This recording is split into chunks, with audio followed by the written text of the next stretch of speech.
భారత అత్యున్నత క్రీడా పురస్కారం ఖేల్ రత్నాలను కేంద్ర ప్రభుత్వం ప్రకటించింది. నలుగురు క్రీడాకారులకు కేంద్రం ఈ అవార్డులను ప్రకటించింది.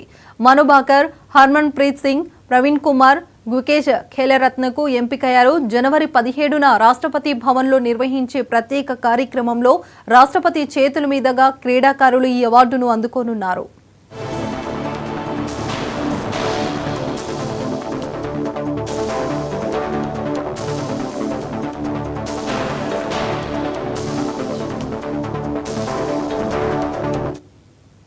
భారత అత్యున్నత క్రీడా పురస్కారం ఖేల్ రత్నాలను కేంద్ర ప్రభుత్వం ప్రకటించింది. నలుగురు క్రీడాకారులకు కేంద్రం ఈ అవార్డులను ప్రకటించింది.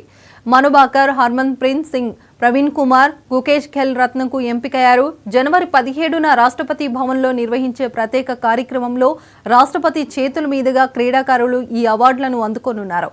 ఇదే అంశంపైన పూర్తి సమాచారం తెలంగాణ స్పెషల్ కరెస్పాండెంట్ రాజ్ కుమార్ అందిస్తారు. రాజ్ కుమార్.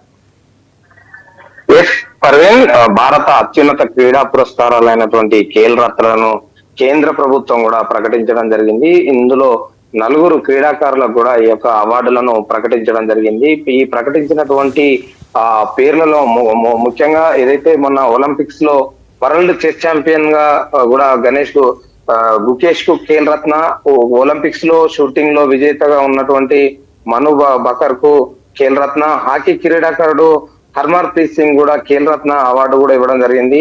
పారా అథ్లెటిక్ లో కూడా విజయం సాధించినటువంటి ప్రవీణ్ కుమార్ కు ఖేల్ రత్న 17న కూడా ఈ అవార్డులు రాష్ట్రపతి చేతుల మీదుగా కూడా ప్రదానం చేయనున్నారు. మొత్తానికి మాత్రం ఈ యొక్క ఎప్పటి నుంచో అంటే దీనికి సంబంధించి ఎవ్రీ ఇయర్ కూడా ఈ భారత అత్యున్నత క్రీడా పురస్కారాలు కూడా కేంద్రం అందిస్తూ ఉంటుంది. అందులో భాగంగానే ఈ రోజు ఖేల్ రత్న కేంద్ర ప్రభుత్వం కూడా ప్రకటించడం జరిగింది. నలుగురు క్రీడాకారులకు కూడా ఈ అవార్డులు మొత్తం కూడా ప్రకటించడం జరిగింది. నలుగురిలో దాదాపు ఇప్పుడు ఈ 17న కూడా రాష్ట్రపతి భవన్ లో ప్రత్యేక కార్యక్రమంలో రాష్ట్రపతి చేతుల మీద కూడా క్రీడా పురస్కారాలకు మొత్తం వీరికి నలుగురు రాష్ట్రపతి చేతుల మీద కూడా అందజేయనున్నారు.